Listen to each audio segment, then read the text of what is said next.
झांसी जिले के ब्लॉक बबीना के घिसौली गांव की श्रीमती राराबाई, जिनका बचत खाता पंजाब नेशनल बैंक बबीना शाखा में है, उनके खाते से 21 नवंबर 2024 को अवैध तरीके से 49,000 रुपए की निकासी कर ली गई।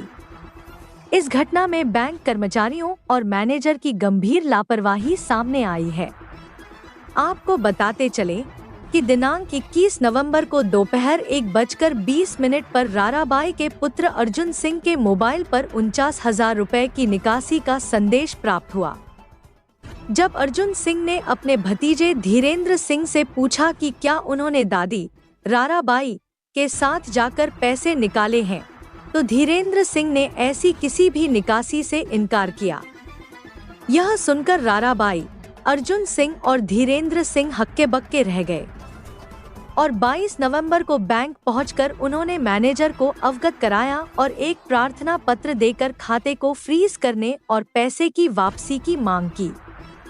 22 नवंबर की शाम करीब 4 बजे बैंक मैनेजर ने अपनी ओर से 49,000 रुपए की राशि राराबाई को नगद प्रदान कर दी, लेकिन साथ ही जिस विड्रॉल फॉर्म के जरिए पैसे निकाले गए थे उसे फाड़कर नष्ट कर दिया गया और 21 नवंबर की डेट का विड्रॉल फॉर्म राराबाई से भरवाकर जमा करा लिया।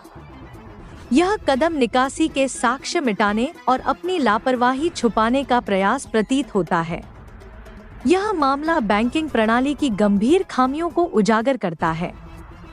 सवाल यह उठता है कि बिना पासबुक और पहचान सत्यापन के किसी भी व्यक्ति को खाते से पैसे निकालने की अनुमति कैसे दी गई? सूत्रों के अनुसार राराबाई के खाते से कुछ दिन पहले ग्राम सिमरिया निवासी एक व्यक्ति ने बैंक में एक प्रार्थना पत्र देकर खाता धारक के मोबाइल नंबर पर SMS सेवा बंद करने की मांग की थी। यह व्यक्ति संदेह के घेरे में है और उसकी भूमिका की जांच की आवश्यकता है। यह पहली बार नहीं है जब पंजाब नेशनल बैंक बबीना शाखा में ऐसी घटनाएं सामने आई हैं। इससे पहले भी कई शिकायतें दर्ज की गई हैं, जिन्हें लीपापोती करके दबा दिया गया।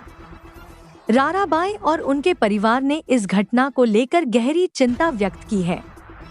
उन्होंने इस मामले की जांच की मांग की है ताकि दोषियों को सजा दी जा सके और भविष्य में ऐसी घटनाओं से बचा जा सके। इस घटना की निष्पक्ष जांच होनी चाहिए और दोषियों पर कड़ी कानूनी कार्रवाई की जानी चाहिए। बैंक की प्रक्रिया और सुरक्षा मानकों की समीक्षा कर उन्हें और मजबूत बनाया जाए। ग्राहकों के अधिकारों की सुरक्षा के लिए जागरूकता अभियान चलाए जाए। प्रभावित पक्ष को मानसिक और आर्थिक नुकसान का उचित मुआवजा दिया जाए। यह घटना बैंकिंग प्रणाली में पारदर्शिता और सुरक्षा की कमी को उजागर करती है। जब तक ऐसी घटनाओं पर सख्त कार्रवाई नहीं होती, ग्राहकों का विश्वास बैंकिंग प्रणाली से कम होता रहेगा। यह समय है कि बैंक अपने सिस्टम को सुधारें और खाता धारकों की सुरक्षा को प्राथमिकता दें। फिलहाल पीड़ित पक्ष ने बबीना थाने में आज 23 नवंबर को प्रार्थना पत्र दे दिया है और मामले में संलिप्त दोषियों के खिलाफ कार्रवाई की मांग की है। नवोदय प्लस टाइम के लिए बबीना से मोहम्मद हनीफ के साथ विजय वर्मा और गौरव कुमार की रिपोर्ट। आप लोग बबीना थाने आए हो, किस लिए आए हो, क्या काम है? हाँ भाई, 21 तारीख को हमारे माताजी के अकाउंट से 49,000 रुपये फर्जी तरीके से किसी ने निकाल लिए। कौन से बैंक में था? पंजाब नेशनल बैंक बबीना में थे। क्या नाम से खाता है? माता जी का नाम है राराबाई।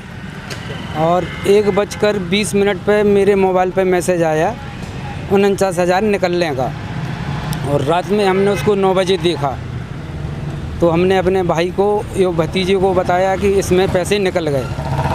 तो 22 तारीख को हमारा लड़का गौरव सिंह और हमारे बड़े भाई लाखन सिंह और माताजी को लेके बैंक आए, मैनेजर से जानकारी ली, फुटेज वगैरह निकलवाए तो कोई दूसरी औरत खिड़की से माताजी के नाम से पैसे ले गई, जिसमें विटनेस गवाही वगैरह बैंक वालों को पता है और उन्होंने वो नंबर भी लिखा उस पर, मोबाइल नंबर, उनसे बातचीत भी हुई।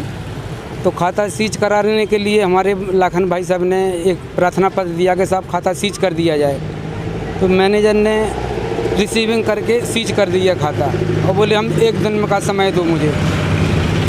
इसके बाद 22 तारीख को ही 4 बजे दोबारा फ़ोन करके बुलाया कि आप अपनी माताजी को लेके आ जाएं बैंक में। तो हमारे लाखन भाई साहब और हमारा लड़का गौरव सिंह और माताजी बैंक में आए तो बोले वो रिसीविंग जो दी थी वो वापस दो। वो रिसीविंग ले ली और 49,000 रुपये उन्होंने दे दिए और 21 तारीख का बैक डेट में विड्रॉल फार्म भरवा के ये बोल दिया कि ये तुम्हारे वही पैसे समझो जो निकल चुके।